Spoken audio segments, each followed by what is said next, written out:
Hello everyone and welcome to my channel.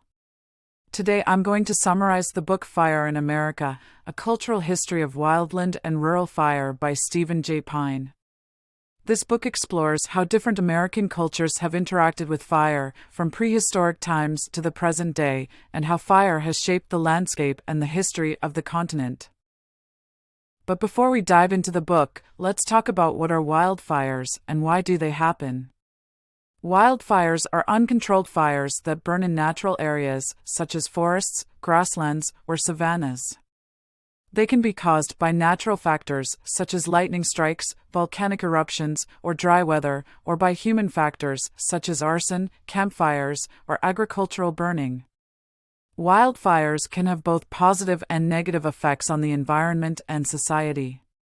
On one hand, they can reduce fuel accumulation, recycle nutrients, create habitats for wildlife, and maintain biodiversity. On the other hand, they can destroy property, threaten lives, damage ecosystems, and emit greenhouse gases. Now that we have some background information, let's get into the book summary. The book is divided into 10 chapters, each covering a different period or aspect of fire history in America. I'll briefly go over each chapter and highlight some of the main points. Chapter 1: Nature's Fire. This chapter describes how fire was a natural and essential part of the American landscape before human intervention. It explains how fire regimes vary depending on climate, vegetation, topography, and ignition sources. It also introduces the concept of fire ecology, which studies how fire affects living organisms and their interactions. Chapter 2: The Fire from Asia. This chapter traces the origins of human fire use in America to the first inhabitants who migrated from Asia across the Bering Strait during the Ice Age. It shows how these hunter-gatherers used fire as a tool for hunting, cooking, signaling, clearing land, and creating favorable conditions for plants and animals they relied on. Chapter 3: The Fire from Europe. This chapter examines how European colonists brought their own fire practices and attitudes to America, and how they clashed with those of the native peoples. It illustrates how Europeans tried to suppress or control fire for various reasons, such as agriculture, forestry, mining, urbanization, and warfare. It also highlights how some colonists adopted or adapted native fire techniques for their own purposes. Chapter 4: The Great Barbecue. This chapter focuses on the expansion of fire use in America during the 18th and 19th centuries, especially in the South and the West. It describes how settlers used fire to clear land for farming, grazing, and logging, creating a landscape of open fields and forests that was prone to frequent burning. It also discusses how fire was used as a weapon in conflicts between natives and newcomers, as well as between different groups of settlers. Chapter 5: The Heroic Age. This chapter covers the period from the late 19th century to the early 20th century, when fire suppression became the dominant policy in America. It explains how this policy was influenced by several factors, such as scientific forestry, conservationism, nationalism, and industrialization.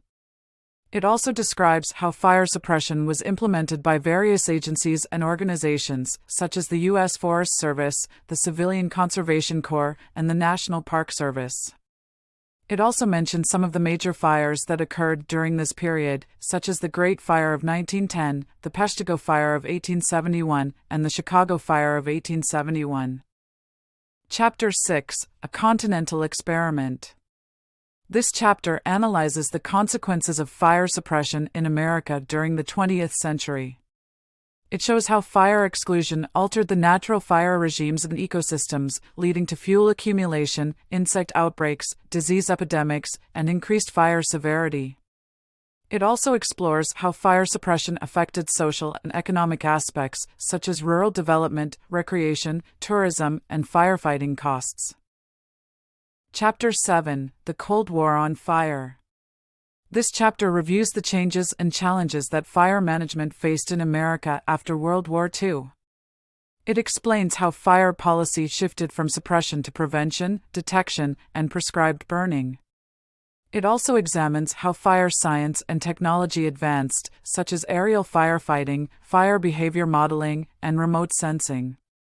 It also discusses how fire became a political and cultural issue, involving debates over environmentalism, wilderness, and public safety. Chapter 8: Fields of Fire. This chapter zooms in on the regional variations of fire history and ecology in America. It divides the country into 6 zones: the Northeast, the Southeast, the Great Plains, the Southwest, the Northwest, and California. It describes how each zone has its own fire characteristics, problems, and solutions, depending on its climate, vegetation, history, and culture. Chapter 9: Epilogue: The Forbidden Flame. This chapter reflects on the current state and future prospects of fire in America. It argues that fire is still a vital and inevitable force that cannot be ignored or eliminated. It suggests that fire management should be based on ecological principles, historical lessons, and social values. It also proposes that fire should be seen as a creative and constructive agent, rather than a destructive and chaotic one. Chapter 10: Bibliographic Essay.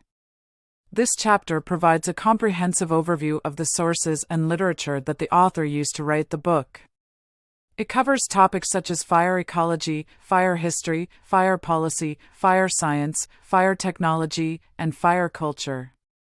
It also offers suggestions for further reading and research. That's it for today's video. I hope you enjoyed this summary of Fire in America, A Cultural History of Wildland and Rural Fire by Stephen J. Pyne. If you want to learn more about this fascinating topic, I recommend you check out the book yourself. You can find a link to it in the description below. Thank you for watching, and don't forget to like, share, and subscribe for more book summaries.